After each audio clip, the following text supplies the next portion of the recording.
है ना भाई मेरी, राम राम। हूँ तो राजनीतिक मुद्दा कोई है नहीं, लेकिन भाजपा चाहे मुद्दा ना हो ऐसा भी मुश्किल है। तो आज का जो विषय है वो नेशनल हेराल्ड।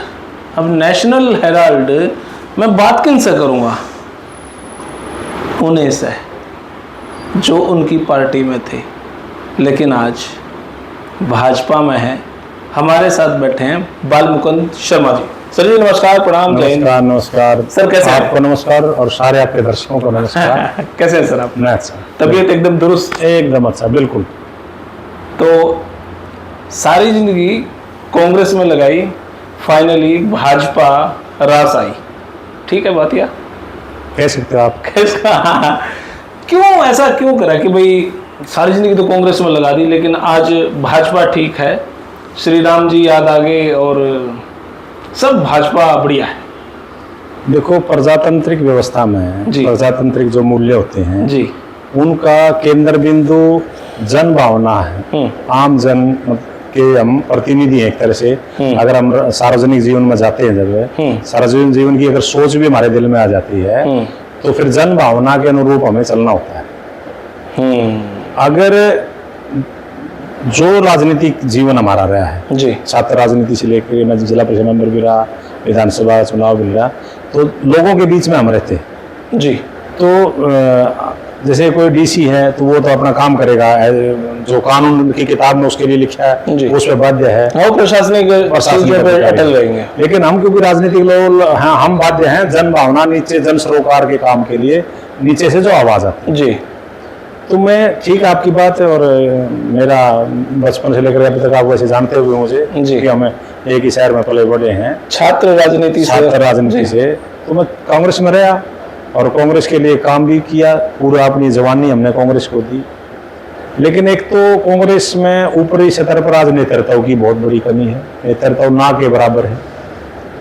उसकी तुलना अगर हम भाजपा से करें, मोदी जी का नेतृत्व है, और अगले 30-35 साल लगभग मेरी उम्र के हैं योगी जी, वो नेतृत्व भी इस देश को मिलेगा। तो ये दूसरा नेतृत्व कहीं ठहरता नहीं। हम जब सार्वजनिक जीवन में आते हैं तो सोच रखते हैं कि लोगों की भलाई करें। तो लोगों की भलाई किसके साथ करें, किस मायने में करें? मैं कलम की पावर से लोगों की भलाई की जा सकती है। वो पावर आएगी राजनीतिक नेतृत्व। आप ऐसे लोग ऐसी पार्टी से जुड़ेंगे जो पार्टी जन भावना के अनुरूप आज काम कर रही है। जो लोग लाग लपेट नहीं है, मोदी जी जो बात कहते हैं उसमें विजन नजर आता है, योगी जी की बात में तो स्पष्टता नजर आती है। जहां मैं रहा है मेरे को ये समझ में नहीं आ रही कि वो लोग एक आरोप प्रत्यारोप की बात तो अलग है, लेकिन कुछ भी क्लियरेंस नहीं है कि आप किस रास्ते पे चल रहे हो। विजन नहीं है, कोई विजन नहीं है। आप एक स्टेज पे कुछ कह रहे हो, दूसरी जगह आप कुछ कह रहे हो, आप विदेश में जाके कुछ कह रहे हो। एक थोपा हुआ नेतृत्व मैं समझता हूँ, तो उस पर काम करना मेरे लिए संभव नहीं था, क्योंकि मैंने तो जीवन में जब एक फैसला किया है हम सार्वजनिक जीवन में रहेंगे तो लोगों के अपने बहुत से लोग हमारे से जुड़े हुए हैं, उनकी उम्मीदें हैं। मैं तो ना केवल हरियाणा में पूरे देश में हमने काम किया।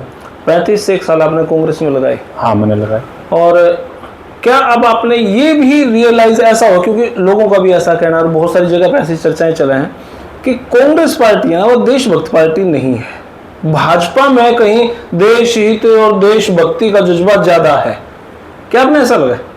देखो, मैं इस विषय पर ज्यादा ना मैंने कभी आकलन किया, ना मेरी ऐसी क्या में जवाब देने पड़ रहे हैं आपने? नो, मैं बताता हूँ ना देशभक्ति क्या होता है। एक टाइम था जब कांग्रेस की लड़ाई थी आजादी की, तब हम देश के लिए जान देते थे। लोगों के मन में था कि देश के लिए फांसी भी लोगों ने चूमी है, बिल्कुल चूमी है। देश के लिए मरने के लिए लोगों की काबिलियत मानी जाती थी कि देश के लिए मरे हैं, भगत सिंह जी में फांसी गए। अब देश के लिए जीने का टाइम है, मरने की जरूरत नहीं है। अब देश के लिए, अपने लोगों के लिए, अपने शुभचिंतकों के लिए, उनके लिए जीना इन द सेंस उनके लिए व्यवस्थाएं प्रदान करना। अब जीवन इतना सुगम हो गया, ग्लोबलाइजेशन हो गया पृथ्वी का, तो अपने लोगों को आप अगर मैं 10 लोगों को अपनी मेहनत से ऐसा काबिल बना सकता हूं कि वो पढ़ें लिखें, नौकरी लगें, अच्छे संस्कारों में दें, बहुत सी चीजें आ गई जो कि देखो देश की जब आजाद हम हुए तब देश में कुछ नहीं था। वो बहुत स्ट्रगलफुल लाइफ थी हमारी। जो तीसरी पीढ़ी को हम देखेंगे तो हमने बहुत संघर्ष किया है। हमारी जो जड़ें हमारे बुजुर्गों ने इतनी की हैं कि पंडित जवाहरलाल नेहरू का नेतृत्व तो अच्छा था आपके हिसाब से? मैं कहता हूँ इस देश का कोई भी प्रधानमंत्री हुआ उसने इस देश के लिए काम किया। मोदी जी और थोड़ा तेज गति से विजन के साथ काम करते हैं और ये समय की मांग भी है। पूरी दुनिया में आज का जो नेतृत्व है, मतलब एक ग्लोबलाइजेशन पर आप देखोगे दुनिया के जो 10-15 टॉप लीडरशिप है इस वर्ल्ड में, मोदी जी का वहाँ एक स्थान है। तो मोदी जी की सोच और विजन क्लियर है, किसी को कमतर राहुल गांधी का विजन क्लियर नहीं है। राहुल गांधी पॉलिटिकल आदमी नहीं है। वो बिजनेस सुनते तो अच्छा था, नहीं वो बिजनेस सुनते अच्छा, ये तो मैं टिप्पणी ऐसा नहीं कर सकता बिजनेस, लेकिन पॉलिटिकल बिल्कुल नहीं है। पॉलिटिकल में अगर कोई मुझे कह दे उसको 10 में से कितने नंबर देंगे तो मैं एक भी देते हुए सोचूंगा किस चीज का दूं। पॉलिटिकल नहीं है, एज ए मैन वो अच्छा आदमी हो सकता है, कोई उसमें कोई दिक्कत नहीं है। और अब उसकी बहन है प्रियंका, वो पॉलिटिकल है, विजनरी, वो सामना वाला क्या क्वेश्चन करता है उसका जवाब तैयार होता है उसके पास, वो फिर भी चल सकती है राजनीति में। राहुल नहीं चल सकते, राहुल को पता ही कुछ नहीं। लेकिन हर बार जो पैदल यात्रा करते हैं उसमें तो चर्चा ये चलाएं कि अब तो परिपक्व हो चुके हैं राहुल जी। देखो एक समय होता है परिपक्व होने का। नहीं, राहुल जी ने पद यात्रा की जी, उस पद यात्रा में मैंने सार्वजनिक नहीं किया, आपके इंटरव्यू में सार्वजनिक कर रहा हूँ और मैं पूरी ईमानदारी से ये बात कर रहा हूँ। कश्मीर से कन्याकुमारी जो राहुल जी ने पद यात्रा की, जितने दिन वो पद यात्रा चली मैं यहाँ पंचकुला में रहा, जहाँ भी रहा मैं पैदल ही चला, मैंने अपनी गाड़ी छोड़ दी थी घर पे। ओके, ये इसका मैं उदाहरण के तौर पर 10-5 आदमी यहाँ जो लोग हैं कभी भी आपको मिलवा सकता हूँ। तो मेरे पास अच्छी खासी बड़ी गाड़ी है। जी बिल्कुल है, बिल्कुल। मैंने गाड़ी त्याग करी तो जितना पंचकुला में भ्रमण करना था मैं यहाँ से सेक्टर से जाता था, पैदल ही जाता था। मैं उन 2 महीने का टाइम रहा, उसमें कभी मुझे जैसे जींद जाना पड़ा तो सार्वजनिक परिवहन यूज किया, मैंने बस में बैठा, लेकिन वहां फिर मैं उतर के अगर मुझे आपके घर जाना, मैं पैदल चलता था। मतलब कि मैंने वो अपने आप को समर्पित किया कि जब मेरा नेता इस हिंदुस्तान को ऐसे नाप रहा है तो मेरे को भी ऐसा, तो मेरे को पैदल चलना चाहिए, गाड़ी बैठने का मुझे अधिकार नहीं। ठीक है, ये मेरा था। हालांकि मैं भाजपा में हूँ फिर भी मैं बता रहा हूँ, ठीक बात है, क्योंकि वो एक समर्पण होता है। एक पार्टी, देखो कांग्रेस ने जंग आजादी की लड़ाई लड़ी जी, ऊपर नीचे होता है। प्रधानमंत्री आज के जो हमारे प्रधानमंत्री उनकी अपनी सोच क्लियर है, वो इतना भ्रष्टाचार को बर्दाश्त नहीं करते। जीवन में आदमी एक सच्चाई पे ही तैर जाता है और इनके अंदर तो बहुत गुण है। डिसीजन फैसला जल्दी लेते हैं। रक्षा के बारे में उन्होंने एक उनका क्लियर विजन है, चाहे वो चाइना हो या दूसरे देश हो, विदेश में नीति में रक्षा के बारे में कोई समझौता नहीं। पाकिस्तान को अपनी औकात दिखा दी उन्होंने, तो ये मोदी जी का विजन है। तो एक आदमी का उस समय के जो प्रधानमंत्री थे और आज के प्रधानमंत्रियों में इतना फर्क है, उन्होंने थोड़ी मेहनत करनी पड़ी चीजों को संतुलित करने में। मोदी जी ने उसको एकदम आगे बढ़ाया। टैरिफ को जैसे एक चीज को तेज गति से लेके जाते हैं, तो आज देश जैसे हम 100 साल के बाद विकसित राष्ट्र की श्रेणी में आएंगे। बातें तो चली बढ़िया, नहीं वो आ ही जाएंगे। देखो बातें क्या होती है, अगर मान लो वो बात आपने अपने ऊपर ले ली तो आप भी कुछ अच्छा करोगे। मैंने अपने ऊपर ले ली, मैं अगर 8 घंटे काम करता हूँ तो मैं 10 घंटे करने लग जाऊंगा। अभी भी मैं सोचता हूँ अगर मैं भाजपा में ना भी आता तो जो मोदी जी कह रहे हैं, तो मैंने अपना फलसफा मेरे जीवन का है कि मैं 8 घंटे पहले काम करता था, अब मैं 12 घंटे करूंगा। तो मैं मेरे से सोच के चलूँ, अगर मेरा देश जल्दी विकसित होगा मेरे बच्चों को फायदा होगा। ठीक है, ऐसे सब सोचते हैं जी। सेंटर को छोड़ के अब अपने राज्य के स्तर की राजनीति में आ जाते हैं। शैलजा जी के साथ आप रहे, और जब आपने पार्टी छोड़ी तो शैलजा जी ने नहीं कहा कि बालमुकुंद मत जा, ये पार्टी सही है, कोई इमोशनल ब्लैकमेलिंग नहीं हुई? मैंने पार्टी छोड़ी नहीं, मुझे निकाला, मैंने पार्टी नहीं छोड़ी। मेरी बर्खास्तगी का लेटर है, मैं आपको भेज दूंगा, आपको शायद पता भी होगा। और वो बगैर साइन के पत्थर आया मेरे पास और मेरे को निकाला। तो शैलजा जी हो या दूसरे भी नेता हो, तो क्या शैलजा जी ने नहीं कहा आपको?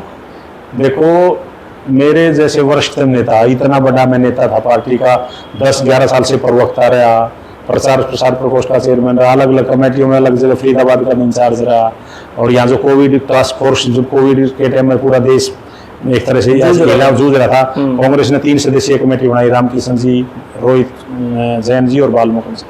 हम 3 ही लोग थे, पूरे हरियाणा में काम करते। चाहे हमने मुख्यमंत्री राहत कोष में जाकर के सीएम साहब से मिलकर डोनेट किया या और मदद की, तो कांग्रेस की तरफ से 3 लोग थे। तो इतनी वरिष्ठतम व्यक्ति को, और जिसने अपनी जवानी पार्टी को दी कि आप एक ऐसे पत्थर के द्वारा जिस पर साइन ही नहीं है आप बर्खास्त कर देते हो, तो मैंने उसको संज्ञान लिया, और जो मैंने मेरी बातें रखी पार्टी प्लेटफॉर्म पर या आम जनता में, आप तो मीडिया के आप देखे, आपने 3-3, 4-4 लोगों ने एक दिन में व्यू आए, लोगों ने पसंद किया, मतलब हड़कंप मच गया पूरे प्रदेश में, विदेश में। मेरे को राष्ट्रीय स्तर पर नेताओं के फोन आए, मेरे को आज भी आते हैं, वो कहते हैं कि हमें तो लगता ही नहीं। कांग्रेस ने बर्खास्त किया या हुड्डा साहब ने बर्खास्त किया?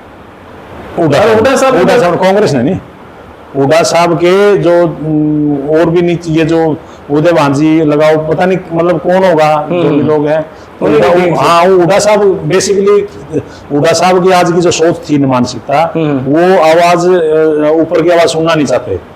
तो मैं दबंग आदमी था एक तरह से, मैं बोलता हूँ जो गलत है गलत बोलता हूँ, सच है सच बोलता हूँ, और कभी भी मैंने जो बोला आज तक, मतलब परमात्मा का ये आशीर्वाद होगा कि हमारी बात कोई झूठ नहीं निकली। मैंने उसी दिन बोला था, आज से 6 महीने पहले, कि हुड्डा साहब CLP के लीडर नहीं बनेंगे, नहीं बनेंगे, इसीलिए निकाला ना मुझे, तो वो बने नहीं और वो बनेंगे भी नहीं। और मैंने ये भी बोला था आपको कि मैं ब्राह्मण हूँ, मैं इनको शराब देता हूँ कि ये दोनों जिंदगी में विधायक नहीं बनेंगे, दोबारा बनेंगे नहीं, उदयभान और हुड्डा साहब। ऐसे किसी को आप 30 साल से एक पार्टी में रहने वाले व्यक्ति को ऐसे मक्खी की तरह बाहर निकालते हैं, तो आपका नहीं राजनीतिक जीवन या जो भी जीवन में आपको दे, इसकी अब तो आप पार्टी में भी नहीं है, अब तो सब कुछ छोड़ ही चुके हैं, भाजपा में आ ही चुके हैं। हाँ। अब भाजपा के सच्चे सेवक की बात ही काम करेंगे। आपके पास कांग्रेस के बहुत सारे बातें भी होंगी। अक्सर आप कहा करते कांग्रेस हारी नहीं है, हुड्डा साहब जैसे नेताओं के कारण कांग्रेस हारी है। तो अगर बहुत लंबा ना बताते हुए शॉर्ट में आप बताएं कि कैसे हुड्डा साहब की प्लानिंग थी भाजपा को जिताने की या कांग्रेस को हराने की? देखो, हुड्डा साहब बेसिक जो नीचे से अगर हम देखें ना, हुड्डा साहब को कोई राजनीतिक समझ नहीं है, राजनीतिक सोच नहीं थी उनको तो राजनीति का चाणक्य बोला जाता। मैं बता चाणक्य कैसे बोला जाता, आप बताओ कि मैं आपको सवाल जवाब करेंगे हम। वो तो बाई चांस तो मुख्यमंत्री थे। 2004 में भी हम राजनीति में इतने सक्रिय थे, उसमें भी बहुत बड़े उद्देश्य पे थे हम। चौधरी भजनलाल के नेतृत्व में इलेक्शन लड़ा गया, ये तो आप भी जानते हैं, सर्वविदित थी। 67 सीटें आई हरियाणा में, आज तक इतिहास में आई नहीं जी। सोनिया जी ने वही अपरिपक्वता दिखाते हुए हुड्डा साहब को चीफ मिनिस्टर बना दिया, वो मुख्यमंत्री बने। सीटें थी 67 हमारे पास जी। 5 साल में चुनाव हुए, सीटें घट के 40 होगी, 27 सीट कम हुई हुड्डा साहब के कार्यकाल में 5 साल में। उसके बाद भी किसी न किसी तरह हथगंडे प्रपंच लगा के, क्यों 5 साल चीफ मिनिस्टर रहने के बाद पावरफुल हो जाता आदमी, फिर हुड्डा साहब चीफ मिनिस्टर बन गए 2009 में। उसके बाद फिर 15 पे आ गई कांग्रेस, 25 फिर खा गए। मतलब आप उस एक व्यक्ति के कार्यकाल में 10 साल में 27 सीटें एक बार घटती है, 25 सीटें एक बार घटती है। आप उनको कहते हो वो राजनीति के चाणक्य हैं। पिता पुत्र एक रोहतक से लड़ता है, एक सोनीपत से लड़ता है, दोनों लोग बुरी तरीके से चुनाव हारते हैं। और हुड्डा साहब की जमानत इज्जत हो गई थी एक तरह से सोनीपत में। आप कहते हो राजनीति के चाणक्य है। आप उनके जीवन की जो राजनीति शुरुआत करी कलोई में 82 और 87 में, जमानत जब्त हुई उनकी विधानसभा में, चुनाव बुरी तरीके से आ रहे हो, जमानत जब्त हुई वो तो। लेकिन अब की बार तो बाबू बेटा जीत गए ना, और सीटें भी 37 के लगभग आई। ये तो 87 आनी थी ना जी, 37 तो आई, 37 तो लोग अपने दम पे जीते हैं। 37 आप बताओ, जो हुड्डा साहब हैं जहाँ के रहने वाले रोहतक के, आप रोहतक के इधर उधर कहीं चल पड़ो, रोहतक से आप जींद आ जाओ, 4 बीजेपी जीत रही है। रोहतक से आप इधर सोनीपत आ जाओ, सारी बीजेपी जीत रही है। पानीपत आ जाओ, सारी बीजेपी जीत रही है। जज्जा से प्रांत सारी बीजेपी जीत रही है।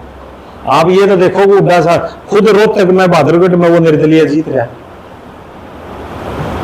तो ये जो भाजपा जीती है, क्या ये हुड्डा साहब के सेटिंग में जीती है ना?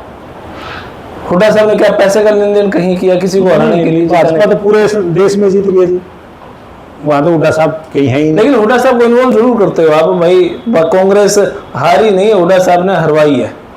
हुड्डा साहब ने बिल्कुल 1000% मैं अभी भी कह रहा हूँ, हुड्डा साहब का अहंकार, हुड्डा साहब की दूरदर्शिता, पुत्र मोह, हुड्डा साहब के साथ तो कई बीमारी है ना, कितनी गिनती गिनाएंगे। वो ये जो लड़का है दीपेंद्र है, इसे बार सोचते ही नहीं। अब आप ये देखो ना, जो आदमी वो मेंबर ऑफ पार्लियामेंट था राज्यसभा में, और उसकी अभी 1.5 साल बचती है। ये किरण चौधरी जी राज्यसभा में, ये किसकी जगह है? दीपेंद्र की जगह है। कांग्रेस हाईकमान को ब्लैकमेल किया इन्होंने। एक व्यक्ति जब मेंबर ऑफ पार्लियामेंट है राज्यसभा में, 1.5 साल अभी उसकी पड़ी है, उसको लोकसभा चुनाव लड़वा रहे आप, अरे भी घर में लड़वाना था, अपने घर वाले लड़वा लेते, हुड्डा साहब खुद लड़ लेते, खुद इसलिए लड़े फिर एमएलए तेरे जाने लगा पड़ा। ये तो सारा बंटाधार वो हुड्डा साहब का ही है, जो इन्होंने बंटाधार किया है। इस कांग्रेस का बिल्कुल यहाँ लुटिया डबोई हुड्डा साहब ने डबोई है, कोई दूसरा आदमी ही नहीं। धमकी देते मेरे को ये जी। अच्छा, तीसरा सवाल जो सबसे अहम मुख्य है, नेशनल हेराल्ड। जी। कांग्रेस तो उस पर कह रही है ये तो आपकी दबाव की राजनीति है, ये तो गुंडागर्दी है और ये तो हमें दबाने की कोशिश है। आपने क्या लगा नेशनल हेराल्ड जो भाजपा कहूँ मैं, वैसे तो स्वामी सुब्रमण्यम ने इनके ऊपर केस किया था एक बार, नेशनल हेराल्ड का मुद्दा उठाया था, और अब ये जो मामला चल रहा है, अब ये चार्जशीट पे चार्जशीट, सोनिया गांधी जी को बुलाया जा रहा है, राहुल जी को बुलाया जा रहा है, क्या लगा कौन है कल्प्रिट, दोषी कौन? देखो, ये जो प्रजातांत्रिक व्यवस्था है ना, इसकी यही खूबी है।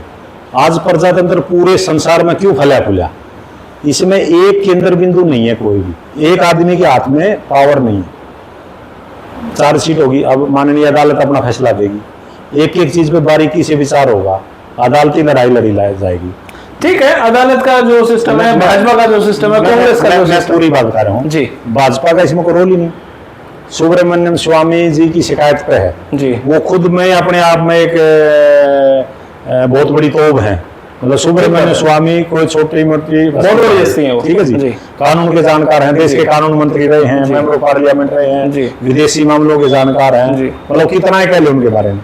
वो व्यक्ति ने कंप्लेंट की, देश की एजेंसियां काम कर रही हैं, देश की न्यायपालिका फैसला करेगी, तो इसमें एक राजनीतिक, देखो राजनीतिक दलों का या राजनीतिक जो नेता होते हैं उनका काम आरोप प्रत्यारोप लगाना, बोलना, सारा दिन घूमते रहते हैं लोगों की, जो कुछ तो बोलेंगे। मुद्दा ये है, आज चार्ज शीटेड कोई व्यक्ति हो गया तो इसका मतलब चार्ज फ्रेम हो गया कि भाई ये, उसको पढ़ के सुनाया जाता है कि ये अपराध किया आपने, आपके ऊपर ये आरोप है। अब आप इसके बचाव में बताओ, तो वो वकीलों की फौज खड़ी करेंगे, करो, करनी चाहिए। ये देश की जो न्याय व्यवस्था है उसकी खूबी है। यहाँ तो जो एक आतंकवादी है जी, उसको भी रात को 12 बजे अदालत खुली है, ठीक है, ये मेरे देश की अदालतों का बड़ापन है, कोई छोटी चीज नहीं है ये जो जवाब आप दे रहे हैं ना, बीच बीच का जवाब दे रहे हैं ना, उसके खिलाफ ना उसके खिलाफ। मैं जानना चाह रहा हूँ, क्या कहीं ना कहीं दोषी नजर आ रहे हैं आपको? आप इतना, आपने जिंदगी लगाई है कांग्रेस में, छुपोगे तो भाजपा भी देख रही है ये बंदा हमारे साथ है, चुप रहा है कि नहीं चुप रहा है। मैं एक बात कहना चाहता हूं जी, मैंने आपने 2 बार बोला जिंदगी लगाई है भाजपा जी, कांग्रेस में जी, और अब उम्मीद करता हूँ मेरे अंतरात्मा को भी, मैं मतलब अपने शरीर से भी प्रार्थना करूंगा कि बाकी जीवन मेरा भाजपा में रहे, कि भी एक ठहराव दिखता है इंसान में। ठीक है। और जब तो मैं बचपन था मेरा, अब तो मैं एक ठीक, मतलब मेरी एज भी है कि मैं फैसले करते वक्त सोचूंगा, तो मैं सोच के ही भाजपा में आया होगा, और उम्मीद भी करता हूँ कि मैं भाजपा में सारा जीवन रहूँ आगे। तो मैं कोई दबाव में, अगर मैं कभी कोई बात नहीं कहता। मैं एक बात कहना चाहता हूँ, एक तो वो मुद्दा कुछ न्यायिक क्षेत्र में गया हुआ है, उसके बावजूद मैं ये बात बिल्कुल दावे के साथ कहता हूँ कि इसमें भाजपा का कोई रोल नहीं है। इसमें सुब्रमण्यम स्वामी जी शिकायत है, अगर इन्होंने कुछ भी गलती की होगी, वो लोग, वो जनता के सामने नहीं, चार्जशीट का क्या मतलब होता है मैं बताता हूं। मैं आपसे ये पूछना चाहूँ, पूरी लाइन वाइज, एक जैसे एक अपराध होता है ना, हम क्या होता है, हमारी अदालतों में एक विशेषता है, अभी आपने न्याय का प्रश्न पढ़ा होगा, हम तो बारीकी बातों पर नहीं जाते, वहां एक एक लाइन का अर्थ निकला जाता है, और उसमें दोनों तरफ के बड़े सुसज्जित, मतलब एक तरह से सुशिक्षित वकील खड़े होते हैं, एक एक पैरे पे बहस होती है। अब नेशनल हेराल्ड को भी मैं समझा देता हूँ आपको, एक कंपनी है, न्यूज एजेंसी का स्टेट अखबार है, वो बंद हो जाता है, उसके बहुत से कर्मचारी बेरोजगार होने का खतरा दिखा करके, जो भी दिखा करके एक और कंपनी बनाई जाती है यंग इंडियंस, उसके शेयर ट्रांसफर किए जाते हैं, उसका लोन माफ किया जाता है। मतलब एक तरह से भूल भुलैया है, एक जलेबी की तरह चीजें घूम रही हैं। इसको स्पष्ट करेगी माननीय अदालत, न्यायपालिका के कैटेगरी में आगे। इसके भी तीन चीजों से होकर गुजरती है ये, अगर हम इसको राजनीति प्रेरित भी मान ले। जो हम विधायी के लोग हैं, जो चुन के आते लोगों से, वो मुद्दों पर आधारित बात करते हैं, मुद्दों को बुनाते भी हैं, लेकिन उसके बाद वो गेंद पाले जाती है कार्यपालिका के, यानी कि पुलिस के, IB CID, ये जो कार्यपालिका के लोग हैं, वो लोग भी थोड़े बहुत मैनिपुलेट हो सकते हैं कहीं से, कि ये किया, वो घुमा, ये घुमा, लेकिन कोई बैंक ट्रांजेक्शन है, कोई पत्राचार बदला गया है, कोई एफिडेविट है, शपथ पत्र है, इन चीजों को तो बदलने की, आज कोई 17 तारीख को शपथ पत्र है और किस विषय पर लिया गया वो 18 को दिया गया, ये तो कंटिन्यू फ्रीक्वेंसी में लगाएगी कार्यपालिका के जो लोग है, पुलिस है, ईडी है, सीबीआई, जो भी लोग काम कर रहे हैं, एनआईए है, डीआरआई है, बहुत सी एजेंसियां हमारी। उसके बाद फाइनल रिजल्ट चला जाएगा अदालत के पास, अदालत उसको पन्ने पलटेगी, ये गलत है, ये ठीक है, ये जो है दुर्भावना से किया गया काम है, ये कानून के विरोधी में आता है। ऐसे करते करते करते करते एक लंबी लड़ाई के बाद एक फैसला आएगा कि भाई ये लोगों ने, इन्होंने ये गलत काम किया था और उस गलत काम की परिधि पे उनको 5 साल की सजा दी जाती है, 10 साल की सजा दी है। जब वो मुकर्रर करेगी माननीय अदालत, कोई नहीं बोल सकता, कोई नहीं बोल सकता, और ये होगा इस देश में। आपसे सिर्फ हाँ या ना, क्या आपको नेशनल हेराल्ड में गड़बड़ नजर आ रही है, हाँ या ना? देखिए, मैं डिप्लोमेट नहीं सर, मैं बताता हूँ, मैं कानून का स्टूडेंट रहा जी, और मैं मास कम्युनिकेशन का भी स्टूडेंट रहा हूँ जी।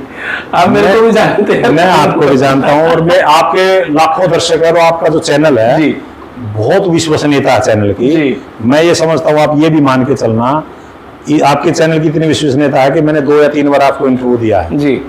तो मेरे दिमाग की आप सोच समझ सकते हो कि मैं ऐसे नहीं बोलता, नहीं बोलते आप। मैं एक बात कहना चाहता हूँ आपको जी, मेरी इतनी औकात नहीं है कि मैं उस विषय पर बोल पाऊं।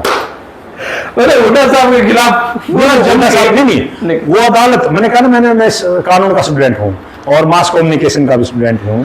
कई बार हमने कोई बात समझ में नहीं आता, मैं कहते भाई पक्का है पता नहीं, लेकिन मुझे ये समझ में आता है ये दोषी है या नहीं। तो मैं वही जानना चाह रहा हूँ, आपको एफआईआर की रिपोर्ट, मतलब आपको प्रथम दृष्टा क्या नजर आ रहा है कि वो दोषी है या नहीं? मैंने जो चार्जशीट पेश हुई है जी, वो पढ़ी नहीं है। अगर आपका संदेश, सारी जिंदगी तो भाजपा ने स्वामी सुब्रमण्यम नेशनल हेराल्ड का मुद्दा चलाया, अचानक तो चार्जशीट होगा कोर्ट का डॉक्यूमेंट जी, कोर्ट ने उनको बताया गया है आप ये पढ़ लीजिए, आपके खिलाफ चार्ज फ्रेम हुए। जो 8-8 घंटे की पूछताछ सोनिया जी से हुई है, राहुल जी से हुई है, उनको अब बता दिया गया है उस पूछताछ का रिजल्ट क्या है। उनको जब पूछताछ होती थी, पानी दिया जाता था, चाय भी दी होगी उनको सोचने का समय भी दिया होगा। ऐसे पूछताछ ऐसे नहीं होती टॉर्चर के टाइप। उनको एक क्वेश्चन दिया गया तो उसके बाद उसका जवाब देने के लिए सोच के दिया होगा उन्होंने, क्योंकि पुरानी चीजें होती है, भूल भी लग सकती है, ह्यूमन नेचर है ये। तो न्याय की उस प्रक्रिया का भी मैं हिस्सा हूँ, मैं वो जानकार रहता हूँ।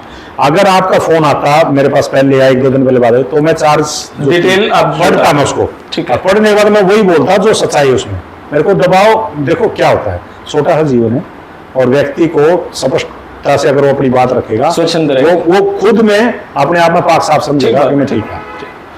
तो आम जनता को क्या मैसेज देना चाहेंगे सर? भाजपा में आए हैं, देखो जैसे आपने जब देशभक्ति की एक बात बोली थी जी, मैं उसको इस विषय में लेता हूँ। मैं किसी को भी ये नहीं कहता कि कोई देशभक्त नहीं है, मैं किसी को सर्टिफिकेट नहीं देता, लेकिन भारतीय जनता पार्टी में कुछ नेताओं जिससे मैं प्रभावित हूँ, आने वाली लीडरशिप जैसे योगी जी का खासकर मैं मनोन करता हूँ, जैसे यूपी में लॉ एंड ऑर्डर को एकदम दुरुस्त किया, बिल्कुल कर दिया। अमित शाह जी भी है, वो जैसे आज देश में, हमारे देश में जो ये जो 370 है, 370 है, ये तो देश की समस्या थी, लेकिन जो देश के अंदर जो वो था, क्या बोलते हैं नक्सलवाद को उन्होंने जड़ से खत्म कर दिया। अगली डेट दे दी उन्होंने 2026 के 31 मार्च, एक बहुत बड़ी समस्या को उन्मूलन किया। तो इस तरह जितने नेताओं के बारे में विजनरी नेतृत्व है, मतलब अब यहाँ के जो चीफ मिनिस्टर थे पहले, जो 9.5 साल तक हरियाणा के चीफ मिनिस्टर रहे, उन्होंने जैसे नौकरियों में भ्रष्टाचार खत्म कर दिया। खट्टर साहब ने उन्होंने क्या किया कि भाई ईमानदारी और मेरिट पर नौकरी लगी। तो मुझे बहुत से लोग मिलते हैं, और वो जो गरीब घरों में, एक कसोन गांव की लड़की है, मैं वैसे आपको मेरे याद आ गई इसलिए रिपोर्ट कर रहा हूँ, वो वाल्मीकि बिरादरी से है, वो ASI लगी हरियाणा पुलिस में। उनके तो बोले 1 रुपया वो किराया भी नहीं था जाने आने का, SI लगे बच्चे, ऐसे बहुत सारे। मेरे गांव में 5-6 लड़के लगे। मेरे गांव में पिछले 20 साल में कोई नौकरी नहीं लगा था, खट्टर साहब के शासन में 5-6 लड़के लगे। और आपने एक बात देखी होगी, अभी हरियाणा में 3000 बच्चे अभी पिछली भर्ती हुई है पोस्ट ऑफिस में, पूरे देश में लगे हरियाणा के बच्चे। मेरिट का मतलब इतना बड़ा कमाल कर दिया खट्टर साहब ने, और किसी काम के आपको उनके जो चीज इम्पॉसिबल थे वो वो पॉसिबल कर है। दी। आज हरियाणा में कोई अच्छा, आप हरियाणा में बसों का एक रिकॉर्ड तय कर लो, पहले वाला कर लो। हुड्डा साहब के राज में बसें भरी आती थी, उसमें अगर 70 आदमी बैठे तो 40 सफेद कुर्ते पजामे वाले होते थे, बाकी दूसरे होते थे। अब सफेद कुर्ता पजामा वाला तो चंडीगढ़ आता ही नहीं, अब तो सिस्टम ही खत्म कर सिस्टम ही खत्म कर दिया। तो ये चीजें होती है। मैं तो पढ़ता हूँ, पढ़े लिखे आदमी हूँ, काफी अध्ययन करता हूँ। ऐसे नहीं है कि भाग लिया 1 साल की तरह भाजपा में चला, माहौल बिल्कुल 100% सोच के कि ये लोग ठीक है, इनकी ईमानदारी की छवि है। और एक और बात है जो सबसे बड़ी बात है जी, यहाँ तो कोई भी तो प्रधानमंत्री बन सकता है, कोई भी मुख्यमंत्री बन सकता है, नायब सैनी मुख्यमंत्री बन गया। वहां तो फिक्स कर दिया था राहुल गांधी बना प्रधानमंत्री, दूसरा कोई बन नहीं सकता। मुख्यमंत्री अगले 15-20 साल फिक्स कर रहे बैठे हैं कि हुड्डा का लड़का बनेगा। यहाँ तो ये बात तो नहीं है, यहाँ तो कोई आओ, काम करो, लोगों की सेवा करो, मुख्यमंत्री बनो, मंत्री बनो, लोगों की सेवा करो। हमारे बहुत से साथी हैं जो दूसरी पार्टियों से आकर के बड़े अच्छे अहदेदार पदों पर लोगों की सेवा कर रहे हो, वो बिल्कुल उन्होंने अपना दिखाया है अपना प्रतिभा, तो उनको इनाम मिला है या उनको काम करने का मौका मिला है। बहुत बहुत शुक्रिया सर, धन्यवाद, बहुत नमस्कार। तो भाई यह वीडियो आपने किसी लगी, कमेंट बॉक्स में जरूर अपनी राय दें, और आपकी राय के हिसाब से, आपके सवालों के हिसाब से दोबारा फिर इंटरव्यू होगा, क्योंकि अभी आए हैं भाजपा में। तो फिलहाल ये वीडियो इतनी, आपने किसी लगी कमेंट बॉक्स में राय दें। तब तक के लिए धन्यवाद। जय हिंद, भारत माता की जय। Thank you.